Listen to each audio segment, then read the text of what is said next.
Hey everybody, Space Window here. I've got a comic book here I want to go over. I've been home, just like many of you, forced to work at home, be at home, and I'm going through a lot of my comic books that I hadn't read, that I purchased probably at some point. Maybe this was come out in 2015. I don't know when this one came out.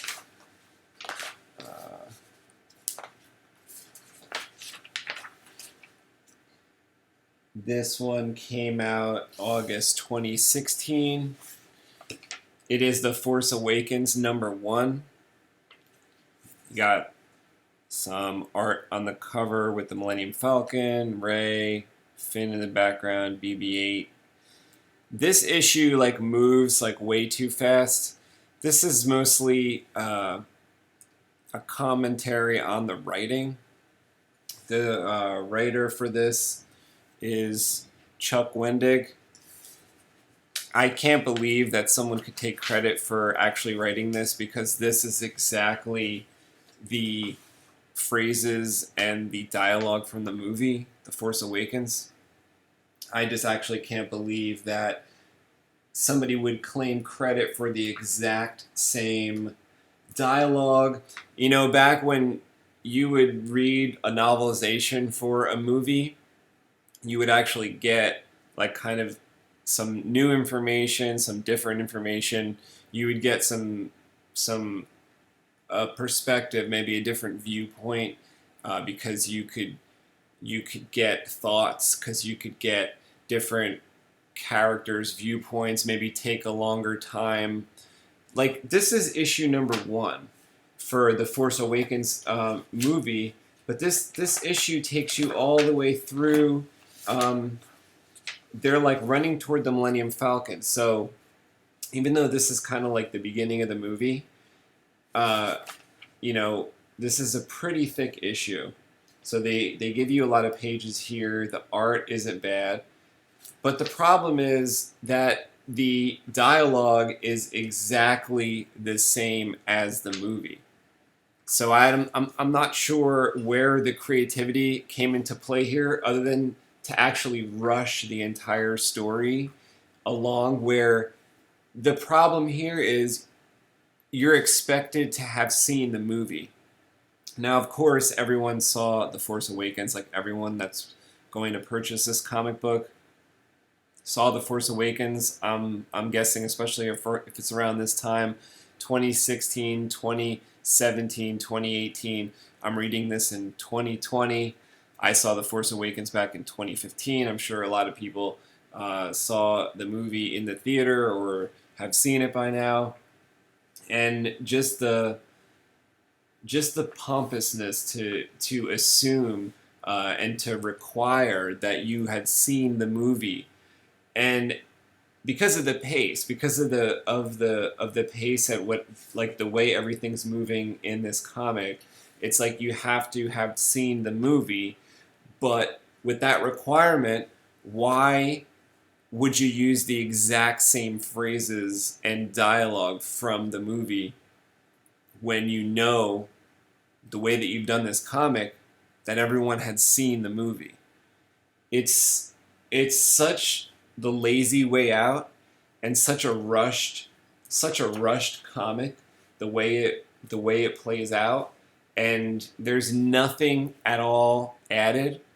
Normally in the novelization for, let's say, the original Star Wars or Empire Strikes Back, sometimes you would get a little something extra that you hadn't seen in the movie.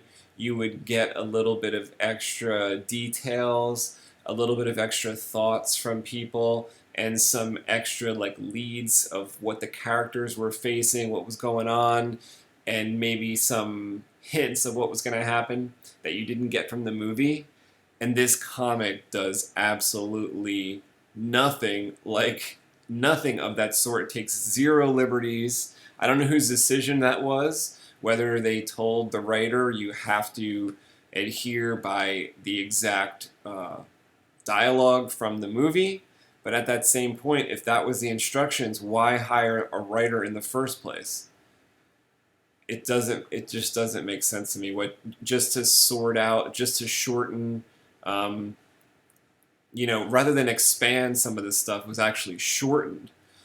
They cut out Laura Santeca getting killed. They cut out a lot of that stuff and just started with a narrative, a little yellow narrative box like you get in comics, which started out in the beginning of this issue and was actually like the goofiest writing that you could ever imagine.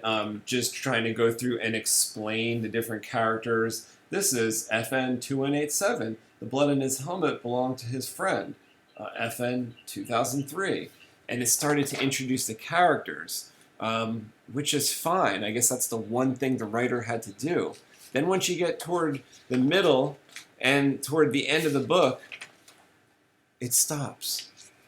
There's no more yellow boxes. You don't get to read anything else about anybody else. No bad guy descriptions.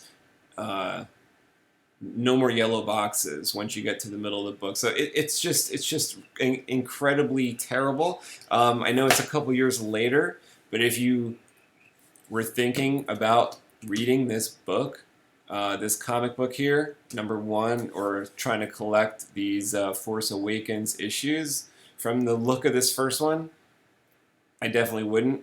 I didn't buy the second issue even back when I bought this in 2016. I didn't. I wanted to read the first one first. Now it's a couple years later. I read the first one.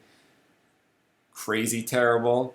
It has the notes from the movie, so the same dialogue from the movie, I should say, but not the same feeling. So whenever someone made a joke in the movie, it doesn't exactly work in a comic book the same way.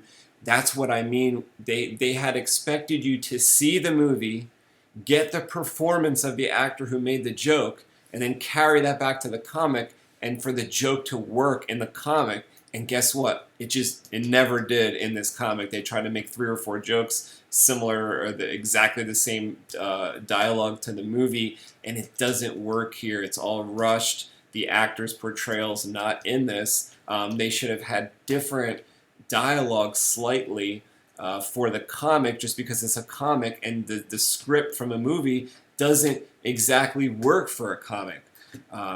So anyway, you guys should go check out the comic that I'm working on. It is on Comic Book Creation Live YouTube channel. Please go and subscribe over to that channel. I'll be doing all of our Comic Book Creation Live shows and other videos from now on over there. And I think I can 100% guarantee that you will have a lot more fun with the unique story that Kevin and I have come up with in Albatross Junction, rather than reading something like this, which is just for every single rhyme and phrase is exactly the same as the movie The Force Awakens. And like I said earlier, everyone's seen the movie, so give us something extra when we buy the comic book, or something slightly more detailed, maybe a couple extra things. Nothing extra in this comic. So thanks, Wendig.